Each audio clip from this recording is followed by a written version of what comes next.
Okay, raise your hand if you like Vegemite.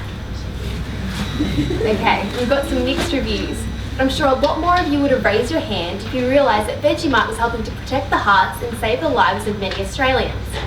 A new study suggests that high levels of vitamin B1, like those in your diet when you consume Vegemite, can actually help your heart recover after damage.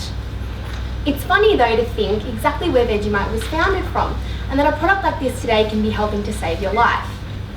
Vegemite was originally created by Cyril Callister in 1919, when copious amounts of yeast were left over after beer production right here in Victoria. Therefore, something which would normally be disposed of is now being created into a heart-healthy and potentially something which can help save your life.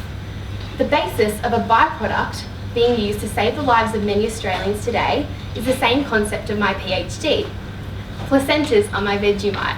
And no, I don't spread them on my toast every morning, but I do handle them every day.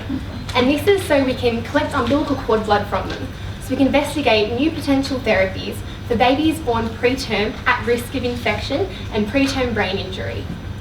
So we now know that we can collect placentas and umbilical cord blood, and that we can derive the stem cells from them and use them as potential therapy.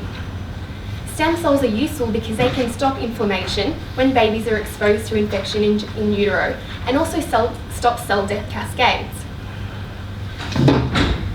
Each year, around 300,000 babies are born in Australia, but unfortunately this means that there are hundreds of thousands of placentas, including the umbilical cord blood, which has been thrown just straight into the bin.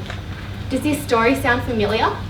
Like the yeast left over after beer production, just waiting to be used and transformed into Vegemite, we have a huge untapped resource.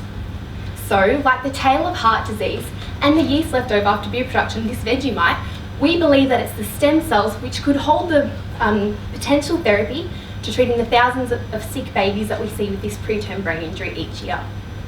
For my project, I collect umbilical cord blood from C-section deliveries right here at Monash Health. I take it back to my lab and I expand the stem cell components to form a potential treatment dose. Using a large animal of brain inflammation, which mimics what happens when a baby is exposed to infection in utero, we can see if the stem cell therapy might be a potential treatment to stop this brain injury cascade. We believe that umbilical cord blood stem cells are the next Vegemite, a resource which is disposed of every day, which could be helping to save lives. Thank you.